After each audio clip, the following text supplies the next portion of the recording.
paying much, Yeah. but you know, we're paying at least for the privilege of it. But yeah, over on his Patreon on a post, free for all. Brandon's been doing the digging, as he's found out that the AEW All In Turnstile count was actually 72,265. He says this is according to local government. We'll get into where it come from. He did an FOI request essentially to the Brent Civic Centre, and I can say this, one of your old horns, JP. I'm sure it probably is. Who replied to his FOI request, his Freedom of Information request, and yeah, gave him the information. Obviously, they had. Apparently, there's been edits to the document. I've not seen this yet. Apparently, a paragraph was added explaining what a turnstile count meant. Obviously, in the real world, we don't really use turnstiles anymore. People's tickets get scanned, but it essentially means everybody whose ticket got scanned on the way in. And yeah, the number that they're saying is 72,265, which is a way below the number of tickets that we believe would have been distributed, the 81,035 number that Tony Khan announced. Brandon has been trying to do some explaining on this, kind of saying, well, it's kind of normal, as with AEW, most of the time there's a 10% drop off between the number of tickets sold and the people in the building. There are people who have spare tickets. A couple of people we know you had spare tickets. There are people who, for whatever reason, don't go. Maybe the travel situation. And then there's just other reasons that people don't find themselves there, or even tickets that get put on StubHub and the like that just don't get sold. So nobody sits in the seat.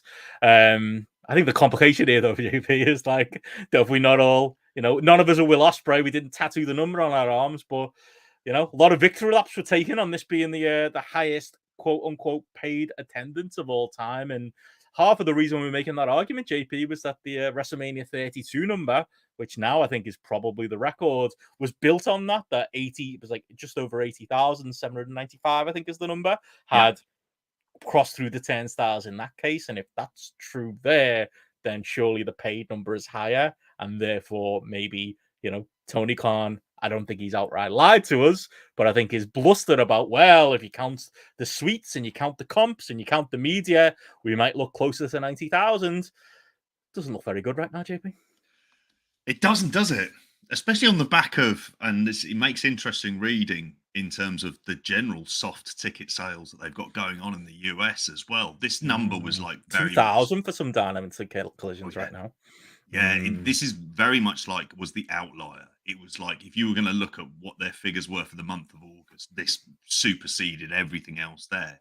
It is a little bit of a dampener, I won't lie. I mean, it makes sense in terms of the drop-off, like you mentioned earlier on, particularly the rail strikes having that effect from people trying to travel in, the issues throughout Europe in terms of air traffic controllers and the like that we've seen throughout the summer. So you can imagine there being some kind of shenanigans with that. I mean, being there, and Ramin mentions here in the chat about if you looked up in the upper deck, you could see like the empty seats. But Wembley is just a humongous place. And even like, and obviously as it hit the evening and whatnot, you kind of, you couldn't see them, or I wasn't paying attention to them there. I definitely sort of noted it, but I just thought, well, there's people coming in.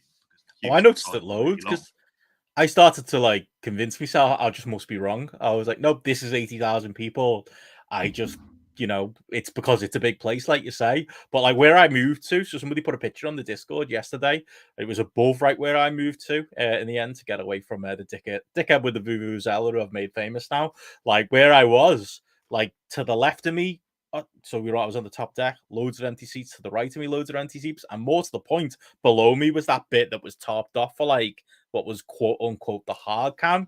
And it did feel, I felt separated almost from the overall atmosphere of the place. And that kind of gave me some pause. But I kept convincing myself, Jamie, no, it just must be me. I can't count. And because 70,000 is still a lot, we should still be praising this. But like, that's kind of explained a bit more now, isn't it? Those empty seats. It does, doesn't it? And it is one of the things where it does take like a little bit of a dampener off it. I mean, I suppose it adds less pressure for next year, isn't it? But I didn't ever expect that the real enemy of AEW would be Brent Borough Council. Like I didn't see that being the case. But there we go. It's you look at it and you think to yourself, actually, this is the kind of thing, the one thing they could kind of hold their hat on really was the fact that they had these 81,305 tickets sold, as per Will Ospreay's tattoo. And at the same time, like, you look at the drop off, and it's kind of all logically explained that 10% is roughly kind of what you'd be expecting. It said a lot that people weren't able to shift them straight away, because you would imagine stuff coming up. Like if this was FA Cup final or something along those lines, you don't imagine there to be much of a drop off, because there will be people who will go out and pay that money. There'll be fans of clubs who are just there waiting to be able to buy it online, much like Arsenal games, to be honest with you. When stuff comes up on the ticket exchange, it just goes straight away, whether that's minutes before kickoff and stuff like that. But yeah, it does change somewhat. I think Dave said this is like 6th in the all-time list now. Is it going to end up being? Is that what he's going with? Yeah, he's going with 6th. It wouldn't be so hard if WWE weren't such cunts. If That's WWE the problem. just told the truth. And I know. I mean, Tony Khan deserves criticism here, because, like I say, it's not so much that they announced the paid attendance, because I do 100% believe that's it's maybe the way the attendance has been given too much weight, but it's the paid number. I absolutely believe that's the paid number. But what was bollocks was when he was like trying to add, he was doing the WWE, once you add the ushers and the ticket sales, it's probably going to be closer to 90. That's the smoking gun that hurts him. But that's the WWE. That's why we've got this problem, because we don't really know what the WrestleMania 32 attendance was. Never mind going all the way back to WrestleMania 3 and opening that can of worms. Never mind SummerSlam 92, which me and you've kind of said, haven't we, as we built up to All In. There was probably more than the 70-odd thousand that were announced in there, considering the amount of people who probably snuck into the old Wembley back in those days. But WrestleMania 32 is like really bad, because I think WWE announced over 100,000, which we know isn't true. But we don't know what the real one is. We can only go through their KPIs, and I think Brandon's worked out it's like the potential range is somewhere between the high 70s and the high 80s. But we do know that the people who actually got scanned into the building was just over 80,000. So you can probably figure out that the tickets sold, based on the logic of what's happened here with AEW, is probably a little higher than that. But we don't know that for certain. So we're just back to square one now. And it's, like I say, we should be celebrating that AEW. I think we would have been in another scenario going, they didn't make the record, but the top 5 or 6 of all time, depending on what you count. Isn't that impressive? 72,000 people in Wembley, or 70+ thousand people in Wembley. Isn't that really impressive? Instead, we're kind of like, we were kind of sold something bill of goods there that have not come true. And it just generally reflects bad on wrestling, when the North Korean state might be a more realistic arbiter of people who attended a wrestling show than wrestling promoters in the US. And I think it's one of those things where it just adds that level of bullshit. And I always think there's always been an effect that kind of makes wrestling just seem much more silly and childish, than other places who would just admit it. I mean, New Japan, for all of their faults, generally when it comes to the tickets, I tend to believe them, because and it's a false economy as well, isn't it? It's like at the same time, they can say, okay, this match drew this, because that's the way their business is, and then they can make the comparison year on year. If you're bullshitting about your numbers, you're just deciding to make it sound good, you're going to make stuff up. It's just a completely unfair reflection on it. So yeah, after all those months of us talking about the numbers and everything else, it just feels like I'm then come back with it of they were meant to be the company that didn't bullshit this stuff, that they actually told the truth. But adding into an idea of in the US as well, about we were saying earlier on about some of the Dynamites, you said only doing 2,000. Arthur Ashe, I think, has only sold, I don't think he's reached 6,000 yet, and that's in a 20,000 seat building, and they're running NBA arenas as well. These are the things where it's just not a good look. I mean, I noticed that when looking at Dynamite, I'm just looking at how much darkness there is at the top of the screen, and there's a fuck of a lot of it. So yeah, it just doesn't serve anyone good to kind of bullshit this stuff on there. I mean, and they went with if they just said these are the amount of tickets we sold and left the conversation there, then you go, okay, well, those people, the 9,000 or so, decided for whatever reason, a lot of the times quite good reasons, couldn't attend, then it'd be kind of all right. But then, as Chris mentions here in the chat, just gives those assholes who live for these kind of like arguments about attendance as well that fuel to the fire and that moral high ground that AEW has always kind of had. Like when it comes to a lot of like stuff, particularly like the business metrics, because they just don't feel the need to overtly lie, then it just creates a bit of a problem. I'm very much laughing at this. I don't know if you remember this tweet. This Oh, I cunt. do. When we were back in the days of building up these, back when we were excited about all in and building up the ticket numbers, and I'd put on Twitter the top paid attendances on record. I was getting grief from one of Technical Work Rate Productions. No idea who that is. Going on about the event hasn't happened yet. While they calling it a success, and I was like, well, because they've sold more tickets than all but 5 wrestling shows in history. Little did I know that would remain the case. And then like this quote that we were laughing about at the time, selling tickets and filling the arena on show day are 2 entirely different things. That got quote tweeted 71 times. I made fun of it. Everyone else made fun of it. You know who was right. You know who's Nostradamus in this, and I'll give them the credit. Except when a message board poster will sometimes admit when they're wrong.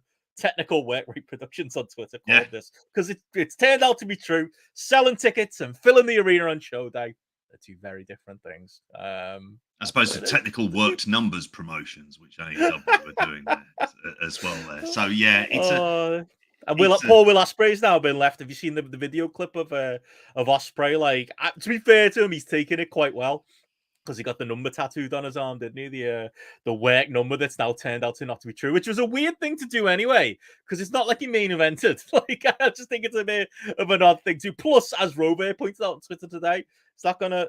Is that going to really ingratiate him to say WWE if he had like contract negotiations with them one day that he's got the AEW record attendance on his arm? But in typical Will Ospreay fashion, he couldn't have waited 2 weeks because it's now turned out that number is completely false.